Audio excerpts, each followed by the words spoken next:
el estudio para hoy se titula Bienaventurados los mansos. Y me imagino que se imaginará, ¿verdad? Me imagino que ustedes se imaginan que, que, que vamos a basar nuestro estudio en esa bienaventuranza, ¿verdad? En la de Bienaventurados los mansos. Dice, porque ellos recibirán la tierra por heredad. Así es como nos dice Mateo 5:5. Bienaventurados los mansos, porque ellos recibirán la tierra por heredad. Pero no quisiera comenzar a discutir este versículo sin antes hacer un breve resumen de las primeras dos bienaventuranzas, o un breve repaso, ¿verdad?, de lo que fueron, ¿verdad?, las dos primeras bienaventuranzas que discutimos la semana pasada.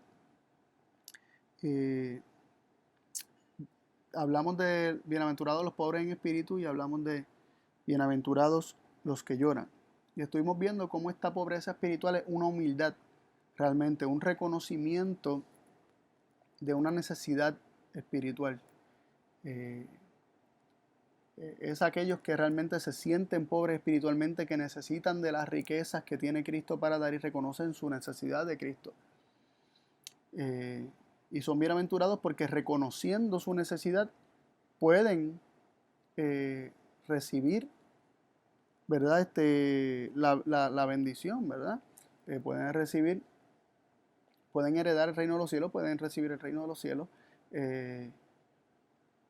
También estuvimos viendo cómo los que lloran no son cualquiera que llora, sino que dentro del contexto que se está viendo, se está planteando como un progreso o un proceso del cristiano o del creyente, en donde primero se reconoce una pobreza espiritual y luego se llora por los pecados cometidos, por lo que nuestros pecados le han hecho al Hijo de Dios, en primer lugar, y también se llora por los pecados que otros están cometiendo al arruinar sus vidas y también lastimar al Hijo de Dios con sus pecados, arruinando su vida, ¿verdad?, debido a que están arruinando su vida. Así que esto básicamente fue lo que estuvimos viendo. Y llegamos ahora a la bienaventuranza, la tercera bienaventuranza, que dice: bienaventurados los mansos, porque ellos recibirán la tierra por heredad. Y queremos resaltar el hecho de que esto es un proceso, un progreso, lo que estamos viendo. Primero se reconoce la pobreza espiritual, la necesidad de Cristo. Luego se llora en arrepentimiento por el pecado propio, pero también por los pecados que se cometen en el mundo, ¿verdad? Está este dolor por lo que se ha hecho, este corazón contrito, este corazón humillado, reconociendo lo que ha hecho y sintiendo dolor por lo que sus pecados le han hecho al Hijo de Dios, y también reconociendo de dónde han sido rescatados al abrir los ojos y poder ver su verdadera condición. Pero luego de que estos pasan por este proceso de reconocer su necesidad de Cristo, sentir dolor y arrepentimiento, y son arrepentidos, ¿verdad?, se arrepienten de sus pecados, entran en un proceso de sentarse a los pies de Cristo, de ir a Cristo, de llegar a Cristo, de obtener a Cristo como aquel que ellos necesitan, ¿verdad?, aquel que puede suplir su pobreza, ¿verdad?, ayudarlos en su pobreza y suplir sus necesidades espirituales, por lo cual son pobres, ¿verdad? Ellos reconocen su pobreza y su necesidad de que Cristo los enriquezca con su carácter. Entonces se sientan a los pies de Cristo a aprender.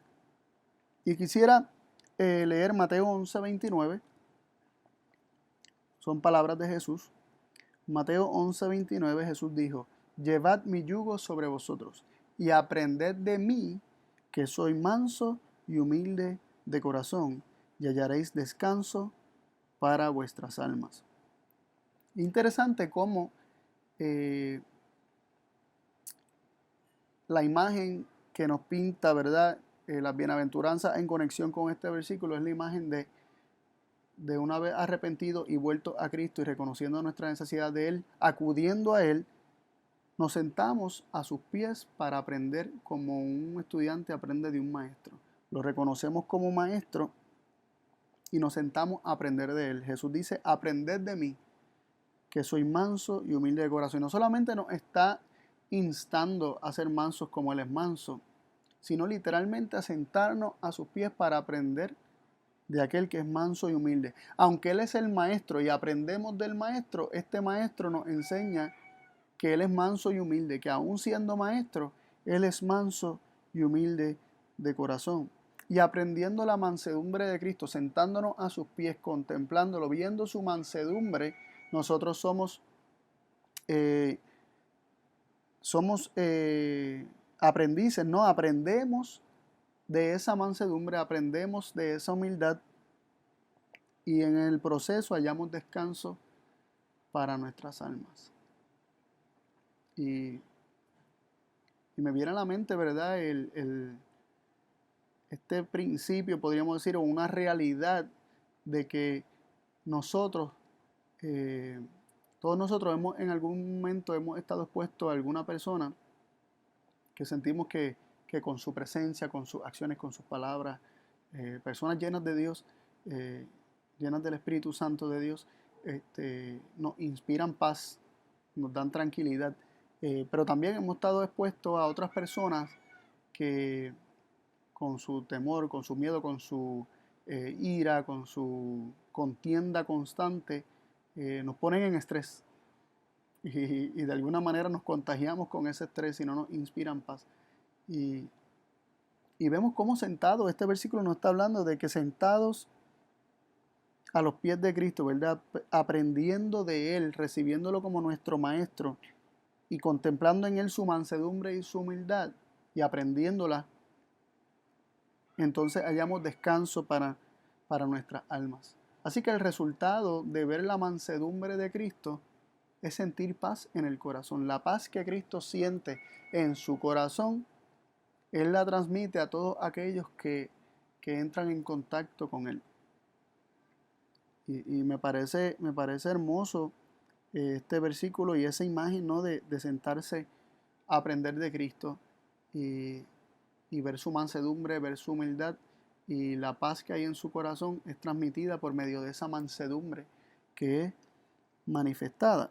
Y quisiera ver algunos otros versículos relacionados a la mansedumbre. Cristo constantemente hay alusiones a Cristo y Cristo mismo, no solamente Él lo dijo que Él era manso, sino que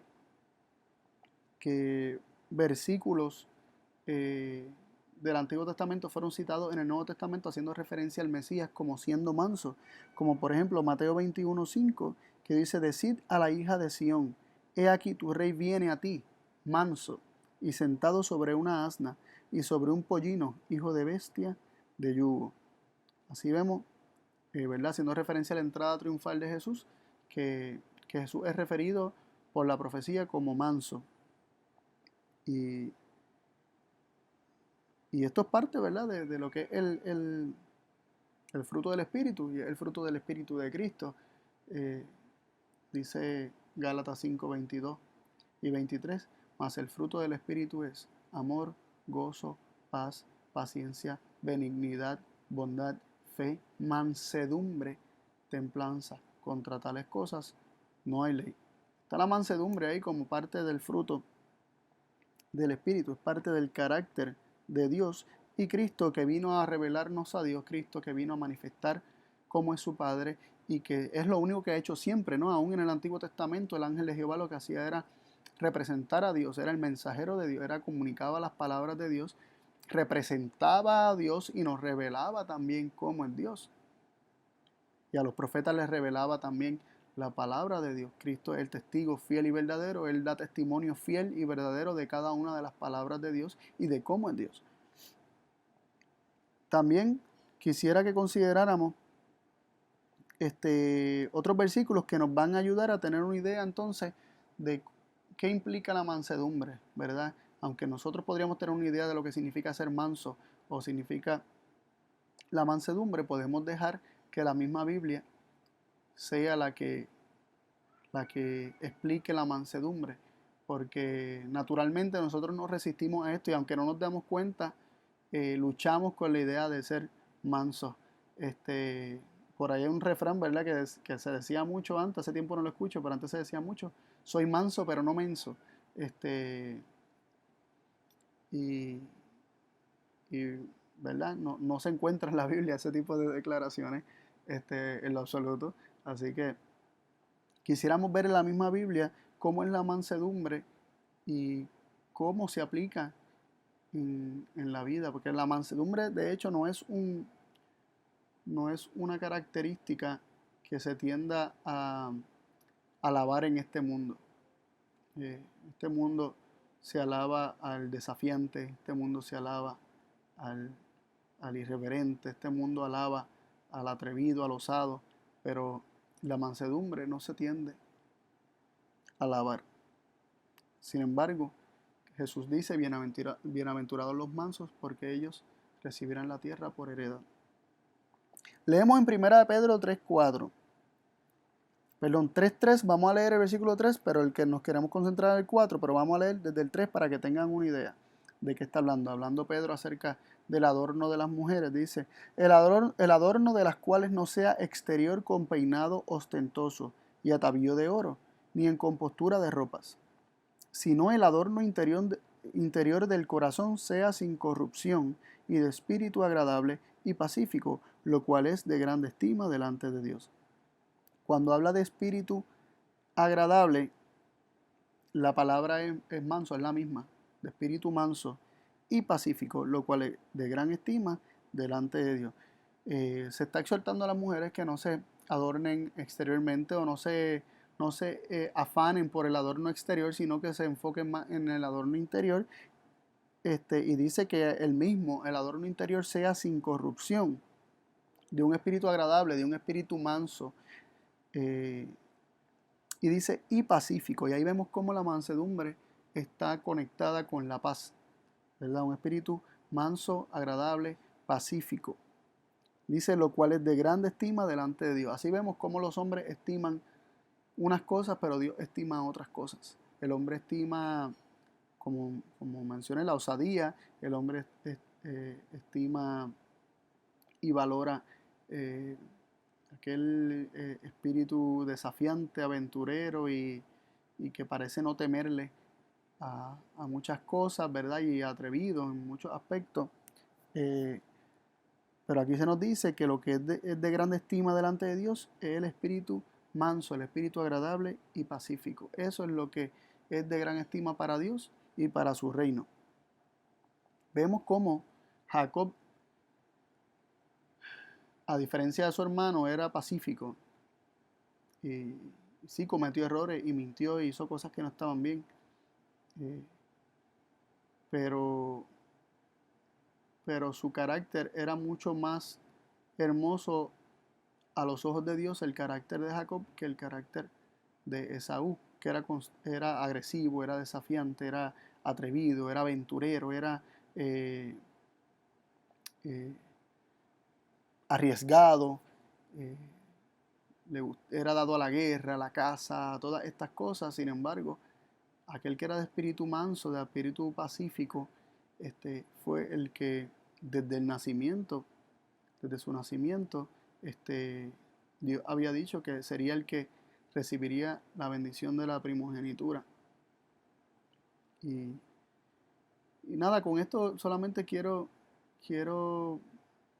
¿verdad? Utilizar esto como un contraste, ¿no? Para que veamos cómo el carácter manso, el carácter pacífico puede ser o es de más estima delante de los ojos de Dios que su contraparte. Ahí también vemos cómo Isaac cometió el error de precisamente sentir un apego especial por Esaú por encima de Jacob, precisamente porque Isaac admiraba que Esaú fuera como fuera. Así vemos como el mundo tiende a admirar naturalmente a los Esaú y no a los Jacob.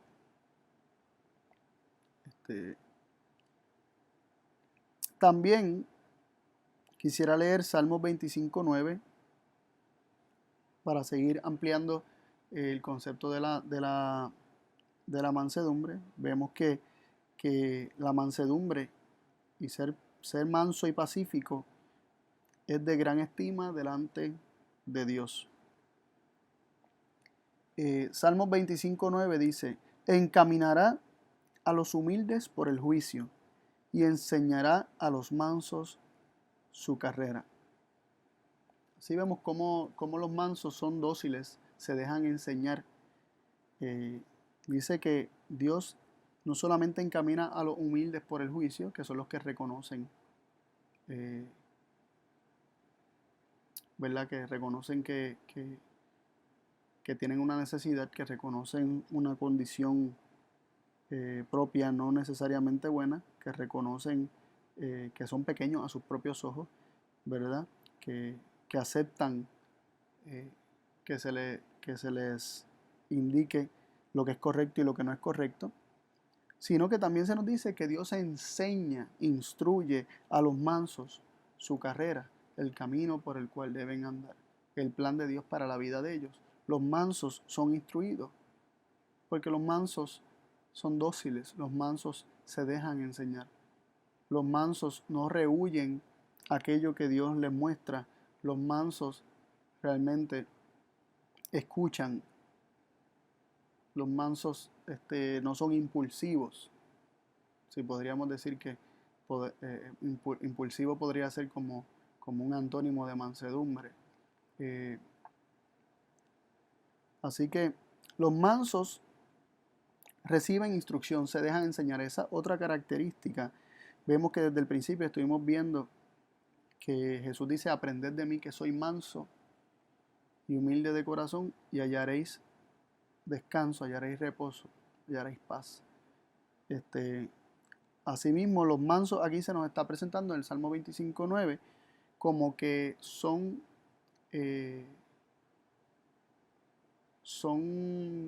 adiestrables, se les puede adiestrar, se les puede enseñar, se les puede educar. Y también el Salmo 35, 19 y 20 nos dice así: no se alegren de mí mis enemigos sin por qué, ni los que me aborrecen sin causa guiñen el ojo, porque no hablan paz, y contra los mansos de la tierra piensan palabras engañosas. Y lo que quiero que veamos aquí es un contraste bien marcado acerca de estos hombres enemigos, perseguidores que se alegran del mal de los demás, que aborrecen a los demás sin causa. Dice, ellos no hablan paz. Se dice que estos malvados, estos enemigos no hablan paz, y contra los mansos de la tierra piensan palabras engañosas. Ellos, los que no son mansos, ¿verdad? Los enemigos, los que aborrecen, los que se alegran del mal, no hablan paz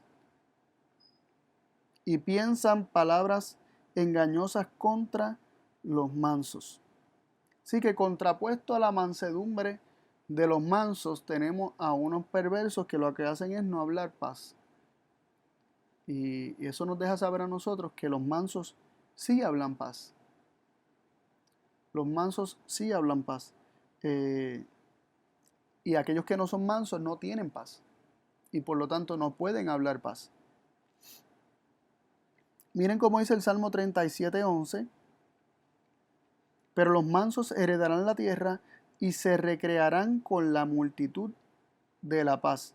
Así que también vemos cómo el efecto de ser manso, o podríamos decir el resultado de ser manso, es recrearse en multitud de paz o con multitud de paz, recrearse en la paz, experimentarán la paz. Si aprendemos de Cristo, si miramos a Cristo, si nos sentamos a recibir las palabras del manso y humilde Cristo Jesús, esa mansedumbre aprendida eventualmente traerá paz a nuestra vida. Así que los mansos se recrearán con la multitud de paz.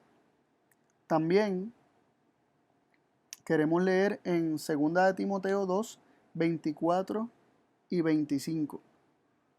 2 de Timoteo 2, 24 y 25 dice así: que el siervo del Señor no debe ser litigioso, sino manso para con todos, apto para enseñar, sufrido, que con mansedumbre enseña a los que se resisten, si por ventura Dios les dé que se arrepientan y conozcan la verdad.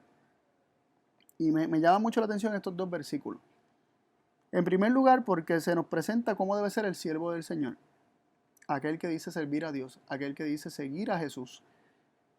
Dice que no debe ser litigioso. Y litigioso es dado al litigio. Y el litigio es enfrentamiento, confrontación, discusión.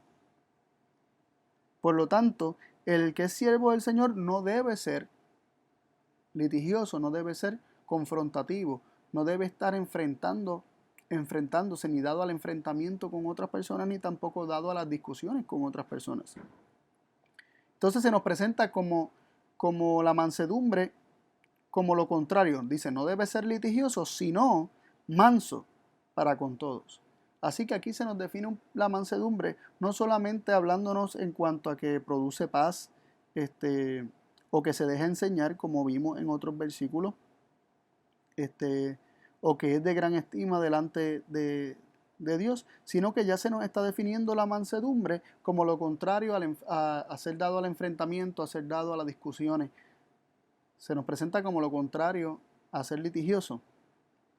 Dice manso para con todo, y lo interesante es su conexión con ser sufrido. Dice, sino manso para con todos, apto para enseñar, sufrido. Y esta palabra sufrido también puede ser que su traducción sea traducida como paciente o como longánime, pero significa que sufre por largo tiempo, que sea capaz de aguantar sufrimiento. Y aquellos que hemos sido maestros, sabemos cuánta paciencia a veces deberíamos tener con nuestros estudiantes. Reconocemos también cuando no hemos sido pacientes con algunos, y de eso no me siento orgulloso, todo lo contrario, me da vergüenza cómo reaccioné muchas veces con coraje o con disgusto, o bajo desesperación o impulso con algunos de mis estudiantes. Pero aquí se nos dice que el que debe ser, que el que es manso, ¿verdad? Que el siervo del Señor, que debe ser manso, no litigioso, sino manso, debe serlo para poder enseñar, para ser apto para enseñar, y también debe ser sufrido. Así como vemos como la mansedumbre ayuda al que está en una posición de poder enseñar a otros, porque es capaz de ser paciente y es capaz de aguantar y hasta sufrir la ignorancia de que otro no entienda, y también sufrir hasta las acusaciones de que se le culpe a tal persona de cualquier cosa, ¿no? En el caso de un maestro, que se le culpe de no enseñar correctamente. Y el ser sufrido es parte también del carácter de Dios, porque la palabra de Dios nos dice que Dios es amor, Dios es ágape, y cuando ágape es descrito en 1 Corintios 13, lo primero que nos dice es que el amor es sufrido, que el ágape es sufrido. Así que haciendo todas estas cosas, estamos realmente o siendo de esta forma, llegando a ser de esta forma, solamente se está imitando a nuestro Padre Dios. Luego se dice en el versículo 25 que con mansedumbre enseña a los que se resisten. Así que vimos que no se debe ser litigioso, no se debe ser confrontativo, ni dado a la discusión, ni tampoco dado al enfrentamiento. Por el contrario, se nos dice que los que se resisten, y ya esta palabra resistir implica una actitud, ¿no?, de resistencia a la defensiva, que nos indica que hay una confrontación que está por explotar, ¿verdad? Y hay un posible enfrentamiento, ¿verdad? Hay un enfrentamiento ahí en potencia, una discusión en potencia, porque se está resistiendo. Cuando hay resistencia, se está a la defensiva. Entonces dice que con mansedumbre enseña a los que se resisten. Los mansos enseñan con mansedumbre. Y lo hacen si por ventura Dios les dé que se arrepientan y conozcan la verdad. Así que cuando el siervo del Señor no es manso, ante la resistencia, ante la confrontación, ante el litigio, ante la discusión y hasta ante la acusación, No hay manera en que esta gente se vaya a poder arrepentir, los que resisten, los que están a la defensiva. No hay manera que ellos se puedan arrepentir y conocer la verdad si el que dice ser cristiano o el que dice ser siervo del Señor no actúa con mansedumbre. La única manera en que pueda alcanzarlo es enseñar con mansedumbre aún a los que resisten, no siendo litigioso, no siendo confrontativo, no siendo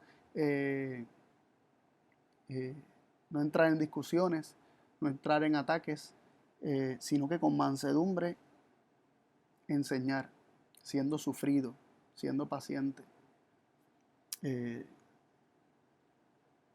También nos dice Tito, capítulo 3, verso 2, hablando también de los creyentes, dice que a nadie infamen, que no sean pendencieros, sino modestos, mostrando toda mansedumbre para con todos los hombres.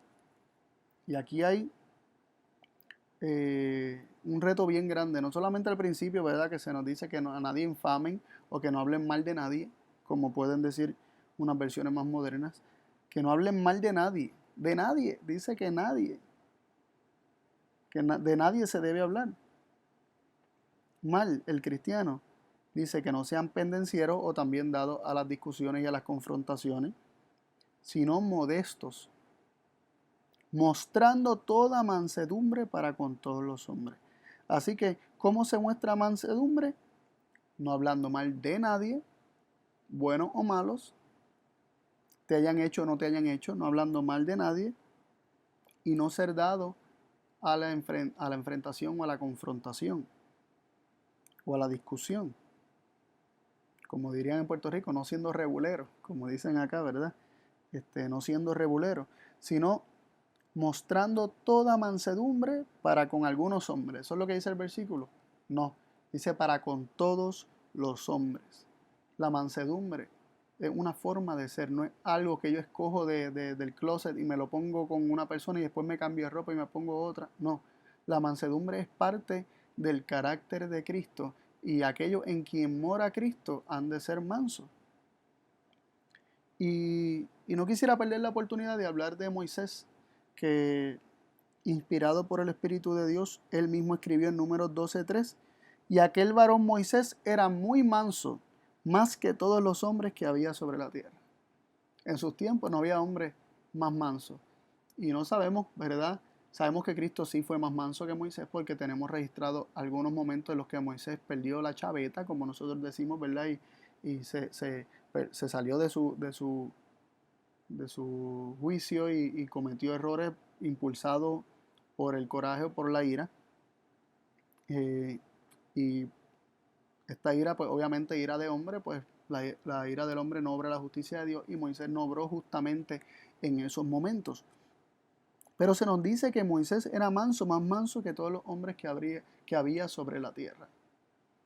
Y vale la pena nosotros dedicarnos un momento para evaluar cómo la mansedumbre se manifestó en Moisés. Y no queremos irnos lejos de ese evento. Ese versículo aparece en Números 12, ¿verdad? El versículo 3. Y en el contexto, ¿verdad? De lo que se está hablando y la historia que se está relatando y el contexto bajo el cual aparece esa declaración de que Moisés era varón manso, más manso que todos los hombres de la tierra, es bajo el contexto de que su propia hermana y su propio hermano estaban murmurando contra él. Habían comenzado a murmurar contra él y por lo tanto también contra Dios. Estaban quejándose de Moisés. No voy a hacer la historia completa y ni voy a analizar todos los detalles, ¿verdad? Que podríamos tal vez dedicarnos a analizar, pero sí quisiera mencionar algunos detalles. Y es que María o Miriam y Aarón habían comenzado a incomodarse, especialmente Miriam había comenzado a incomodarse con la influencia de la esposa de Moisés, ¿verdad? Séfora, que había llegado y estaba con Moisés, y viendo el trabajo de Moisés, se preocupó de que fuera demasiado trabajo para él, que era una carga demasiado grande, y se lo dijo a su padre, y Jetro, suegro de Moisés, le sugirió a Moisés que escogiera hombres, 70 varones, ¿verdad? Que lo ayudaran hombres sabios que lo ayudaran a decidir los asuntos menores y que los mayores pues los trajeran a Moisés y de esta manera alivianar la carga que tenía Moisés por el pueblo. Entonces Miriam y Aarón sintieron, especialmente Miriam, empezaron a sentir miedo de perder influencia con Moisés. Ellos habían estado al lado de Moisés durante todo el proceso de liberación en Egipto y hasta este momento ellos habían sido la mano derecha y mano izquierda, podríamos decir, de Moisés. Sin embargo, comenzaron a sentir este tipo de celos de que Moisés comenzó, siendo el hermano menor de ellos, comenzó a tomar decisiones que no siempre era consultado con ellos. Y se sintieron amenazados y su influencia amenazada. Y Miriam y Aarón murmuraron en contra de Moisés por la esposa que tenía. Le llamaron etíope, ella no era etíope, era madianita. Pero al parecer su piel era oscura y como los cusitas o etíopes, que también su piel era oscura y la llamaron, ¿verdad? Y lo llamaron a él como, se quejaron de él más bien y les parecía que no estaba bien que él hubiese tomado una esposa que no fuera del pueblo de Israel, que no fuese hebrea. Sin embargo, ella era adoradora del Dios verdadero y su papá era sacerdote de Dios en Madián y comenzaron a murmurar y se nos dice en el versículo 3 que a pesar de esas murmuraciones que comenzaron hasta a decir y a poner en duda el liderazgo de Moisés y decir, ¿acaso nosotros no somos coiguales con Moisés? ¿Acaso nosotros no somos del mismo calibre? ¿Acaso Dios no ha profetizado también por nosotros? Y de esa manera comenzaron a cuestionar el lugar de autoridad que tenía Moisés sobre ellos y sobre el pueblo. Y Moisés a todo esto, a todas estas murmuraciones, ¿qué hizo? ¿Se defendió? No. ¿Él lo regañó? No. ¿Lo acusó? No. ¿Buscó que les pasara algo? No. Todo esto Moisés calló. Moisés se quedó callado. Ellos murmurando contra Moisés y Moisés callado. Pero Dios no se quedó callado. Dios salió a defender a Moisés por ser manso. Y aquí vemos una lección, ¿verdad? Para todos aquellos que aspiran a la mansedumbre de Cristo, aquellos que se quieren sentar a los pies de Cristo y ven belleza y hermosura y algo de gran estima en la mansedumbre de Cristo y quieren y anhelan ese mismo carácter.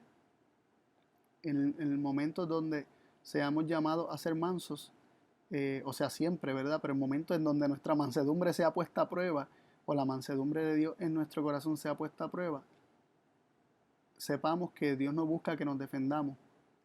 Él mismo tomará el asunto en sus manos y Dios será nuestro escudo, nuestra protección. No tendremos que hacerlo por nosotros. Pero volviendo a la historia, Moisés no se defiende, pero Dios sale a defender a Moisés. Y Dios llama a capítulo a Aarón y a María y les deja saber que él puede tener profetas y muchos. Y Dios dice a los profetas, yo les hablaré, ¿verdad? Por sueños, por visiones, por figuras. Pero no así con mi siervo Moisés. Con él yo hablo cara a cara. Y le hablo claro, no le hablo por sombras y figuras. Y de esa manera Dios estaba dejando saber que Moisés tenía un lugar privilegiado, que Moisés tenía un lugar por encima de los demás profetas, a la vista de Dios, y podríamos decirlo también delante ¿verdad? De Dios para con el pueblo. Dios lo había colocado en una posición de autoridad sobre el pueblo. Pero vemos que la mansedumbre se manifestó en Moisés. Y no acabó ahí. Después de esto, Moisés intercede por Aarón y por María, especialmente por María, que le dio lepra. Y Dios le hizo caso a Moisés y quitó la lepra de María. Y tenemos un tema sobre eso que los invito a buscarlo, ¿verdad? Que se llama la mano leprosa de Moisés. En nuestro canal Que Te Conozcan en YouTube, busquen Que Te Conozcan, busquen lista de reproducciones. La lista de reproducción se llama El Resplandor de Su Gloria y ahí pueden buscar en el listado de temas, la mano leprosa de Moisés, y ahí tocamos tal vez en más detalle los incidentes que tienen que ver con esto que estamos hablando. Pero vemos que Moisés intercede por aquellos que lo estaban menospreciando, que estaban murmurando contra él, aquellos que querían, podríamos decir, tomar el lugar que tenía Moisés, que aspiraban a más, ¿verdad? En ellos se había manifestado el espíritu de Satanás, el espíritu de rebelión, el espíritu de Lucifer, de querer ascender a lugares más altos que no se le habían dado. ¿Y Moisés qué hizo? Fue manso. Fue manso. Y Dios mismo se encargó de dejar saber cuál era el lugar de Moisés. También se nos dice, en cuanto a la actitud y el espíritu que había en Moisés, de mansedumbre, y de no buscar ascender como ¿verdad? Porque vemos el contraste, ¿no? Entre Aarón y María cuestionando el liderazgo de Moisés y querer hacerse coiguales y elevarse a la posición de Moisés, contrastado con la posición de Moisés, que se le está acusando, se le está murmurando, se le están diciendo cosas en su contra y hacia su persona, se le está criticando, y Moisés, ¿qué hace? Calla. Es como deja que lo humillen, dejan que lo aplasten, dejan que lo degraden, aparentemente.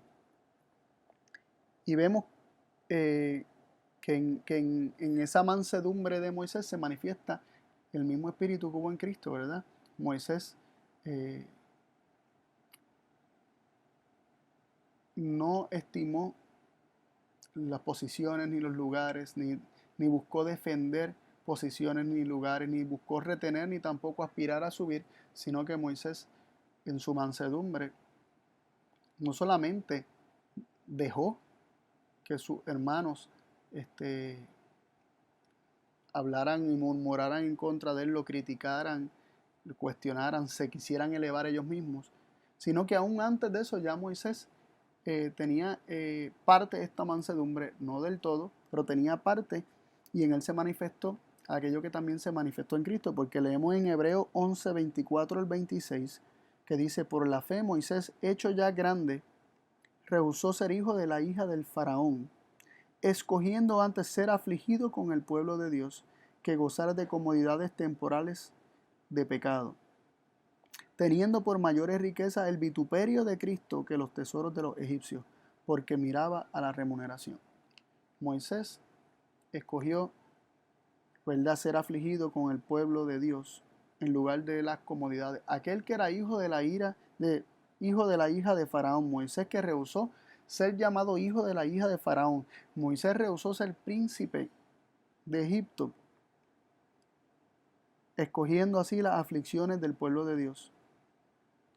Para él era mayor riqueza participar de los vituperios de Cristo que de los tesoros de este mundo y del reconocimiento de este mundo.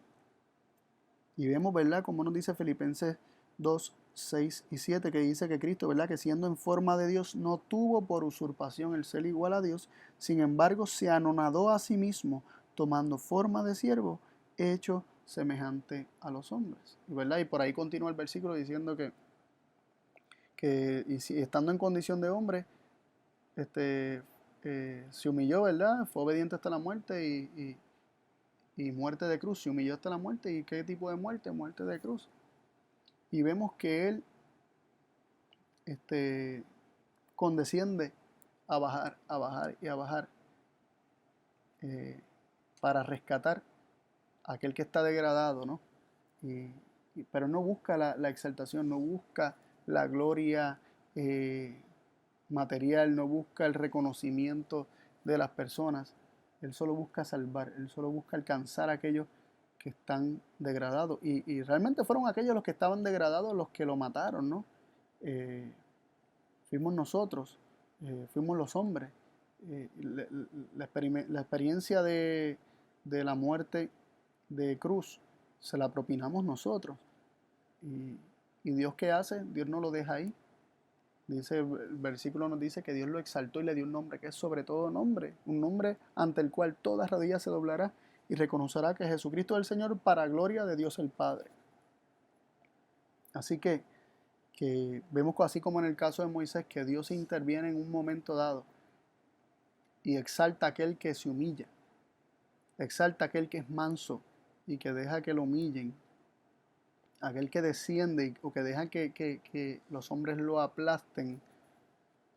Dios interviene y para Dios esa persona es grande ante sus ojos. El más grande ante los ojos de Dios, aquello que es de más estima ante los ojos de Dios, es un espíritu manso y pacífico, como leímos en, en los versículos anteriores.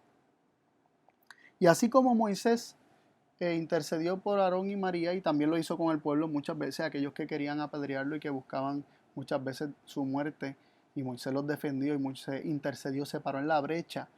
Así también vemos a Jesús en la cruz diciendo: Padre, perdónalos porque no saben lo que hacen. Y si eso no es mansedumbre, no sé qué es. Ahora hay otro punto, ¿verdad?, que surge de la bienaventuranza, que dice que ellos recibieran la tierra por heredad. Los mansos reciben la tierra por heredad.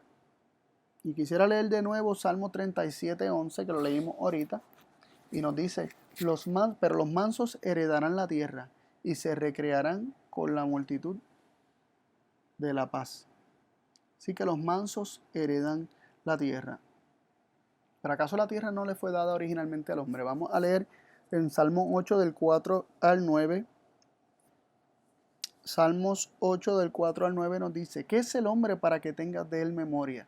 Y el hijo del hombre para que lo visites. Le has hecho poco menor de los ángeles, que los ángeles, y lo coronaste de gloria y de hermosura. Le hiciste señorear de las obras de tus manos. Todo lo pusiste debajo de sus pies. Ovejas y bueyes, todo ello, y asimismo las bestias del campo, las aves de los cielos y los peces del mar, lo que pasa por los caminos del mar. Oh Dios, Señor nuestro, cuán grande es tu nombre en toda la tierra. Aquí vemos cómo se nos dice que la tierra todo fue puesta sujeta al hombre. Todas las cosas le sujetó de esta tierra. La tierra le pertenecía originalmente al hombre. Dios se la dio como un regalo al hombre. Dios creó en 6 días, ¿verdad? Creó la tierra, la pobló. El sexto día crea al hombre, le entrega todo, le entrega el jardín del Edén, le entrega toda la tierra. Y el séptimo día, Dios reposó y bendijo el séptimo día, lo santificó, porque en él había reposado de toda la obra que él había hecho. Y vemos, lo que queremos resaltar es que la tierra originalmente le pertenecía al hombre, pero el hombre perdió la herencia. ¿Cómo el hombre perdió esta herencia? ¿Cómo el hombre perdió la herencia? Podríamos hablar mucho del asunto. Vamos a resumirlo en una frase. El hombre aspiró a ascender, ¿verdad? El hombre aspiró a ascender a puestos más elevados. Al hombre se le dio todo, ¿verdad? Se le dio la tierra entera, se le llamó Señor de esta tierra. Pero el hombre pierde la herencia de esta tierra al someterse a otro Señor que le vendió la idea de aspirar a más, de no conformarse con eso, de aspirar a más, de ascender.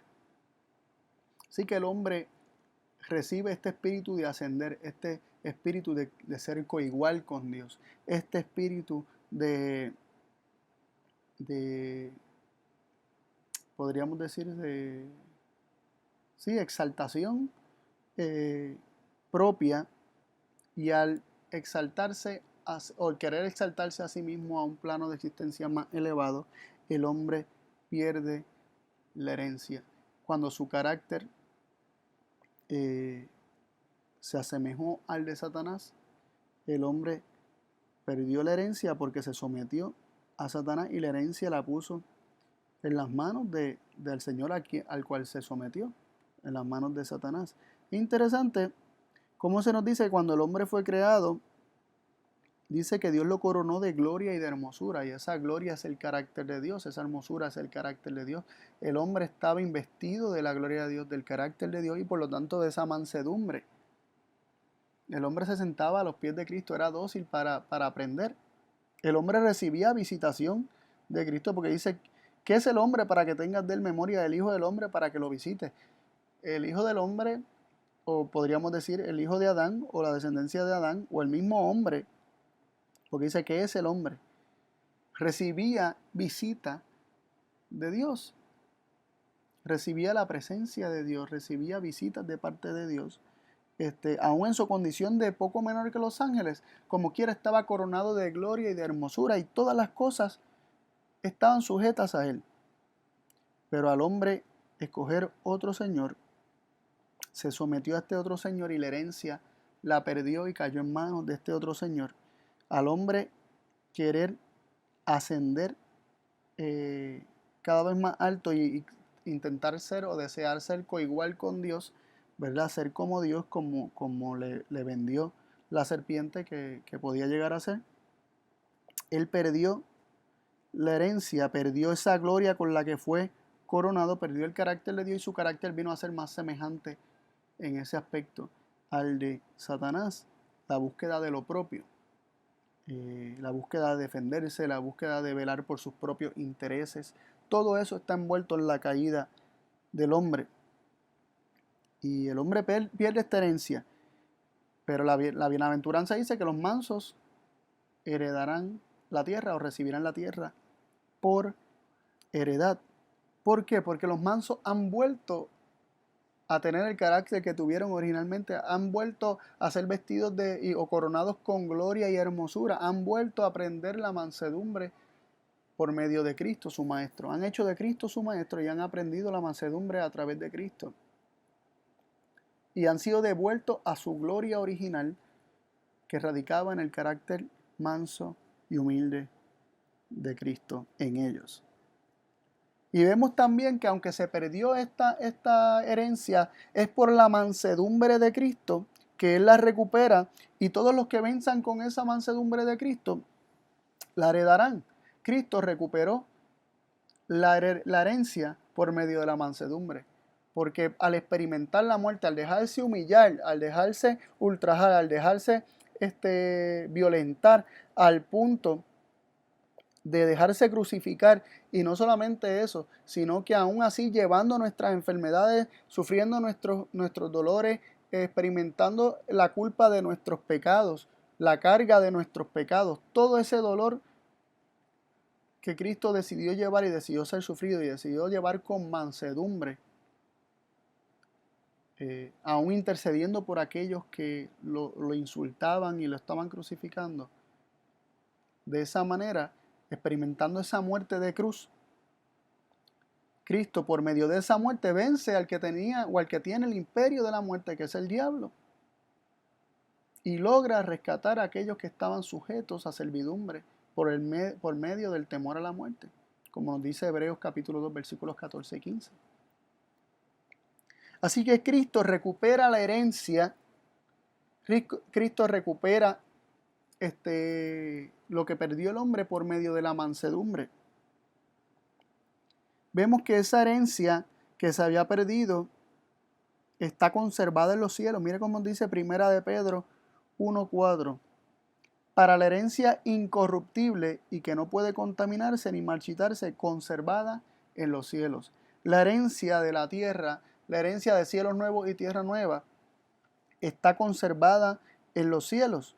Dios conservó y preservó el hogar de nuestros primeros padres, el jardín del Edén específicamente, lo preservó, y una vez se hagan cielos nuevos y tierra nueva en esta tierra, volverá a devolverle al hombre aquello que Dios creó de antemano para que fuera la herencia del hombre.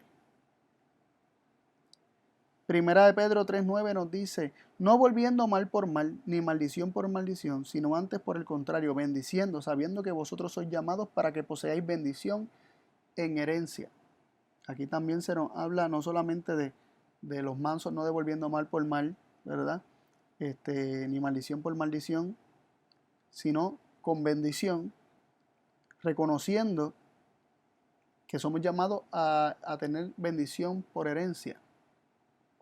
También 2 Pedro 3:13 nos dice: nosotros esperamos según sus promesas cielos nuevos y tierra nueva en los cuales mora la justicia. Esperamos cielos nuevos, tierra nueva, y también esperamos, ¿verdad?, esa herencia establecida en esos cielos nuevos y en esa tierra nueva. El hombre ha de heredar la tierra y es la tierra nueva, pero también vemos que parte de eso, ¿verdad?, de esa herencia incorruptible está preservada en los cielos, conservada en los cielos y ha sido hecha incorruptible. Por eso el hombre fue sacado del jardín del Edén, para que no contaminara el jardín del Edén. No era meramente como un castigo de que ahora no puedes disfrutar de esto. Dios buscaría preservar el jardín del Edén para que no se contaminase, para que ese lugar fuera una esperanza para el hombre de que él volvería a entrar a ese lugar, y que una vez volviera a entrar a ese lugar ya no existiría más la rebelión ni el pecado ni ese espíritu contencioso que el hombre heredó de la serpiente. Dios le devolvería al hombre su herencia por medio de rescatarlo por medio de Cristo. Mateo 25:34 nos declara unas palabras que Jesús dice después de su segunda venida. Dice: entonces el rey dirá a los que estarán a su derecha: venid benditos de mi Padre, heredad el reino preparado para vosotros desde la fundación del mundo. El reino preparado para nosotros está preparado desde la fundación del mundo. Es la herencia perdida que ha sido preservada, pero le será devuelto al hombre en la medida que este hombre sea devuelto a la semejanza del carácter de Dios, específicamente en la mansedumbre, porque fue lo contrario a la mansedumbre lo que ocasionó la pérdida de la herencia, y es volviendo esa mansedumbre lo que la recupera. Por eso, al que venza como Cristo venció por medio de la mansedumbre, se le dice, Jesús mismo le dice en Apocalipsis 3:21: al que venciere yo le daré que se siente conmigo en mi trono, así como yo he vencido y me he sentado con mi Padre en su trono. Y la pregunta que nos hacemos entonces: ¿cómo venzo? ¿Cómo puedo llegar a ser manso? La respuesta la dimos desde el principio. Mateo 11:29 nos dice: llevad mi yugo sobre vosotros y aprended de mí, que soy manso y humilde de corazón, y hallaréis descanso para vuestras almas. Es sentándonos a los pies de Cristo, es contemplando en Cristo la mansedumbre, es exponiéndonos constantemente a la mansedumbre de Cristo y cortando conexión con los litigios, con las confrontaciones, con los enfrentamientos que hay en este mundo, con el espíritu de contención, con el espíritu de pelea, con el espíritu de insultos, con el espíritu de venganza, con el espíritu de la fuerza y el reino de la fuerza. Es cortando lazos con ese reino y sentándonos y eligiendo sentarnos a los pies de Cristo, el manso y humilde, que nosotros llegaremos a ser mansos y humildes, aprenderemos a ser mansos y humildes y hallaremos descanso para nuestras almas. 2 Corintios 3:18 dice: por tanto, todos nosotros, puestos los ojos como en un espejo, en la gloria del Señor, en su carácter manso y humilde, con cara descubierta, somos transformados de gloria en gloria en la misma semejanza como por el Espíritu del Señor. No hay una fórmula secreta, está revelado en la Escritura. Somos transformados en lo que contemplamos. Y sentándonos a los pies de Cristo, contemplando su mansedumbre, la hermosura de su ser, la humildad de su corazón, nosotros seremos transformados a la misma imagen. Que el Señor nos ayude a elegir todos los días mirar a Cristo y sentarnos a sus pies, a aprender del manso y humilde y cortar lazos con todo aquello que no sea conforme al Espíritu de Cristo. Dios nos ayude.